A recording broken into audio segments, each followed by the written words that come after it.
கொலைகாரனை நீங்க பிடிக்கலனாலும் பரவாயில்ல, போட்டு தேவையில்லாம மக்களை குழப்பாதீங்க. குழம்புன குட்டையில கூட இறங்கி மீன் பிடிச்சிட்டு கரையேறி வந்துடலாம் போல. நீங்க குழப்புற குழப்பத்தெல்லாம் புரிஞ்சுக்கிட்டு இந்த கேஸ்ல என்ன நடக்குது அப்படின்னு தெரிஞ்சுக்கிறதுக்குள்ள எதை பத்திரா இந்த தம்பி புலம்பிட்டு இருக்கான் அப்படின்னு பாக்குறீங்களா? பகுஜன் சமாஜ் கட்சி மாநில தலைவர் ஆம்ஸ்டாங் கொல்லப்பட்ட அந்த விஷயம் சம்பந்தமா புதுசா எதேதோ அப்டேட் வருது, எதேதோ நியூஸ் வருது. எதை ஃபாலோ பண்றது, எது உண்மை அப்படின்னு புரிஞ்சிக்கவே முடியல. ஃபர்ஸ்ட் நேற்று ஒரு நியூஸ் வந்தது இல்ல, இயக்குனர் நெல்சன் மனைவிக்கு இதுல தொடர்பா அப்படின்னு. ஸோ அந்த சம்பவத்திலேருந்து இந்த விஷயத்தை தொடங்குறேன். சம்பவம் செந்தில் அப்படிங்கிற பேரை கேள்விப்பட்டிருப்பீங்க. ஸோ அந்த பேரை நீங்க கேள்விப்படல அப்படின்னா நீங்க இந்த கேஸை ஃபாலோ பண்ணல அப்படின்னு அர்த்தம். இந்த வீடியோவை பார்க்கறதும் வேஸ்ட். சம்பவம் செந்தில் தான் இந்த ஆம்ஸ்டாங் கொலை வழக்குல அந்த ஆம்ஸ்டாங்கை எப்படி கொலை பண்றது அப்படின்னு சொல்லிட்டு பிளான் போட்டு கொடுத்த நபர். வீடியோ காலிலே எல்லா பிளானும் போட்டு கொடுத்துருக்காரு. இன்னும் அந்த சம்பவம் செந்தில பிடிக்கவே முடியல. ஸோ இவரும் ஒரு பிரபல ரவுடி தான். சம்பவம் செந்திலோட நண்பர் இல்ல அவருக்கு கீழே வேலை பார்க்கக்கூடிய ஒரு ரவுடி எப்படி வேணாலும் வச்சுக்கலாம். இந்த மொட்டை கிருஷ்ணன் அப்படிங்கிற பேர். இந்த ஆம்ஸ்டாங் கொலை நடந்ததுலேருந்து இந்த மொட்டை கிருஷ்ணன் அப்படிங்கிற நபர் தலைமறைவா இருந்துட்டு இருந்தாரு. போலீஸும் தேடிட்டு தான் இருந்தாங்க. இப்போ இந்த மொட்டை கிருஷ்ணனும் அவருக்கு கீழே இருக்கக்கூடிய அசிஸ்டன்ட் இருப்பாங்கல்ல சிவா அப்படிங்கிற ரவுடி என்ன பண்ணியிருக்காங்க அப்படின்னா, சென்னையில மொட்டை கிருஷ்ணன் வீட்டில் இருக்கக்கூடிய காரை எடுத்துக்கிட்டு மதுரைக்கு போயிருக்காங்க. மதுரைக்கு போன உடனே மொட்டை கிருஷ்ணன் அங்கே இறங்கிட்டு சிவா கிட்ட நீ காரை கொண்டு போய் சென்னையில் இருக்கக்கூடிய வீட்டில் விற்று அப்படின்னு சொல்லியிருக்காரு. ஸோ அந்த காரை சிவா மதுரையிலேருந்து எடுத்துட்டு திரும்ப சென்னைக்கு வரப்போ மாதவரம் போலீஸார் வந்து சிவாவை கைது பண்ணியிருக்காங்க. கைது பண்ணி விசாரணை நடத்துறப்போ கிருஷ்ணன் வந்து மதுரையிலேருந்து தப்பிச்சு டெல்லி போயிட்டு டெல்லியிலேருந்து தாய்லாந்துக்கு தப்பிச்சு போயிட்டாரு அப்படிங்கிற விஷயம் தெரிய வருது. அதுக்கப்புறம் மொட்டை கிருஷ்ணனுடைய நம்பரை வச்சு மொட்டை கிருஷ்ணன் யார்கிட்டலாம் பேசிட்டு இந்த கொலை சம்பவம் நடந்ததுக்கு அப்புறம் யார்கிட்டலாம் பேசிட்டு இருந்தாரு அந்த விஷயத்தெல்லாம் போலீஸ் தேடி போறப்போ தான் இந்த இயக்குனர் நெல்சன் அவர்களுடைய மனைவி மோனிஷா பேர் வந்து இதுக்குள்ள வருது. ஏன்னா இந்த ஆம்ஸ்டாங் கொலை அப்படிங்கிறது ஜூலை 5ஆம் தேதி நடந்தது. ஸோ இந்த சம்பவம் நடந்த அடுத்த ஒரு வாரம் வரைக்கும் மொட்டை கிருஷ்ணன் நெல்சனோட மனைவி மோனிஷா கிட்ட அடிக்கடி பேசிட்டு இருந்திருக்காப்புல. அதுக்கப்புறமா அவங்க டச்ல தான் இருந்திருக்காங்க. ஸோ இதுல சந்தேகம் வந்துதான் இப்போ நெல்சன் மனைவி மோனிஷாவை கூப்பிட்டு போலீஸார் விசாரணை நடத்தியிருக்காங்க. ஸோ இந்த விசாரணையில மோனிஷா என்ன சொல்லியிருக்காங்க அப்படின்னா, அந்த மொட்டை கிருஷ்ணன் ஒரு வழக்கறிஞர். ஏன்னா சென்னையில் நீங்கள் பார்த்தீங்கன்னா ரவுடின்னு இருக்காங்கன்னாவே அவங்க பின்னாடி வந்து ஒரு வழக்கறிஞராக தான் இருப்பாங்க. ஸோ என்னுடைய ஒரு பர்சனல் கேஸுக்காக நான் மொட்டை கிருஷ்ணனை கிட்ட பேசிட்டு இருந்தேன். ஸோ அந்த கேஸு சம்பந்தமாக தான் நான் அடிக்கடி கால் பண்ணேன் பேசினேன் அப்படின்னு சொல்லியிருக்காங்க. அதே மாதிரி நான் ஏன் பர்டிகுலராக போய் மொட்டை கிருஷ்ணனை அப்ரோச் பண்ணேன் அப்படின்னா, மொட்டை கிருஷ்ணன் வந்து எனக்கு ஸ்கூல் டைம்லேருந்தே ஃப்ரெண்டு, நாங்கள் 2 பேரும் ஒன்னா பள்ளியில் படித்தவங்க அப்படின்னு சொல்லியிருக்காங்க. அவங்க அதை மாதிரி ஒன்னா எடுத்துக்கிட்ட ஃபோட்டோஸ் நிறைய விஷயத்தையும் ஷேர் பண்ணியிருக்காங்க. ஸோ என்ன பேசினாங்க அப்படிங்கிற விஷயம் இன்னும் போலீஸுக்கு தெரிய வரல. இவங்க 2 பேரும் இந்த நம்பர்லேருந்து இந்த நம்பருக்கு அடிக்கடி கால் போயிருக்கு அப்படின்னு அவங்க தேட போய் அந்த நம்பர் யாருன்னு பார்த்தா நெல்சன் மனைவி மோனிஷா நம்பர்னு தெரிஞ்சிருக்கு. பட் என்ன பேசுனாங்க அப்படிங்கிற விஷயத்தை இப்போதான் போலீஸ் தேடிட்டு இருக்காங்க. ஸோ இதனால நேத்தி மோனிஷாவை கூப்பிட்டு விசாரிச்ச போலீஸ் வந்து சரி ஓகே நீங்க சொல்றதை நம்புறோம், ஆனா வெளியூருக்கு எங்கேயும் போகக்கூடாது அப்படின்னு சொல்லி திருப்பி அனுப்பிச்சிருக்காங்க.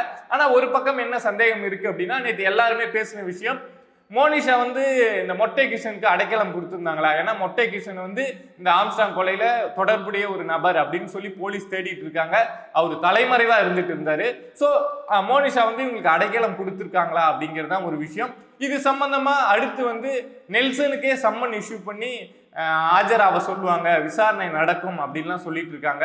நமக்கு என்ன கேள்வினா, இந்த கேஸ் வந்து சரியா தான் போயிட்டு இருக்கா அப்படிங்கிறது தான் கேள்வி. ஏன்னா இது வரைக்கும் இந்த ஆம்ஸ்டாங் கொலை வழக்கு சம்பந்தமா 40க்கும் மேற்பட்டவங்களை கைது பண்ணியாச்சு.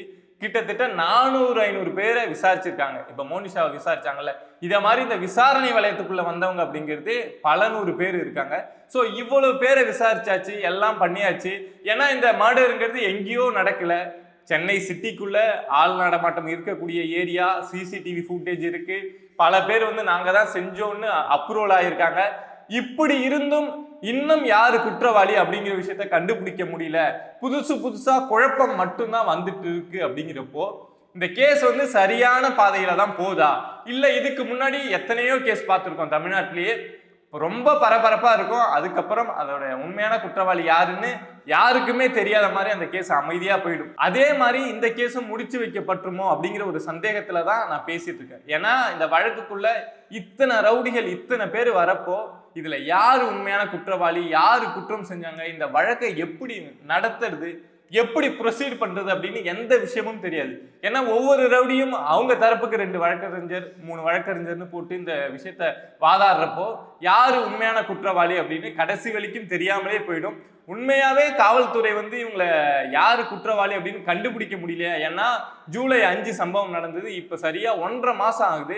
ஒரு சிட்டிக்குள்ள நடந்த இந்த கேஸையே யாரு குற்றவாளி அப்படின்னு கண்டுபிடிக்க முடியல, அலக்கடிக்கிறாங்க அப்படின்னு அதை நம்ப முடியல. போலீஸால உண்மையாலும் கண்டுபிடிக்க தான் முடியல அப்படிங்கிற விஷயத்த போலீஸால கண்டுபிடிக்க முடியலையா இல்ல கண்டுபிடிக்க முடியாத மாதிரி இருங்க அப்படின்னு உத்தரவுகள் இருக்கா? ஏன்னா இதற்கு பின்னாடி பல பேர் எல்லா கட்சியை சேர்ந்தவங்களும் பிஜேபி, ஏடிஎம்கே, டிஎம்கே அப்படின்னு எல்லா கட்சியில இருக்கக்கூடிய நபர்களும் ஏதோ ஒரு வகையில வந்து லிங்க் ஆயிருக்காங்க. இப்ப ரீசெண்டா காங்கிரஸ் கட்சியில இருந்து அஸ்வதாமன் வந்து அரசானதும் நமக்கு தெரியும். ஸோ அப்படிங்கிறப்போ இந்த வழக்கை வந்து அப்படியே குழப்பி மக்களுக்கே ஒரு டைமுக்கு அப்புறம் இந்த கேஸை நான் ஃபாலோ பண்ணவே மாட்டேன்பா, ரொம்ப குழப்புது, என்ன நடக்குதுன்னே தெரியாம அடுத்த விஷயத்துக்கு போயிடுவோம்.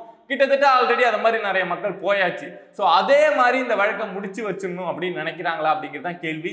இந்த வழக்குல இதுவரைக்கும் ரொம்ப முக்கியமா பரபரப்பா அடிபட்டிருக்கும்ல, அந்த பேரு கொஞ்சம் படிக்கிறேன், நீங்களே கேளுங்க. அஞ்சலை, விஜயகுமார், விக்னேஷ், வைரமணி, திருவேங்கடம். இந்த திருவேங்கடம் தான் என்கவுண்டர் பண்ணாங்கல்ல அந்த நபர்.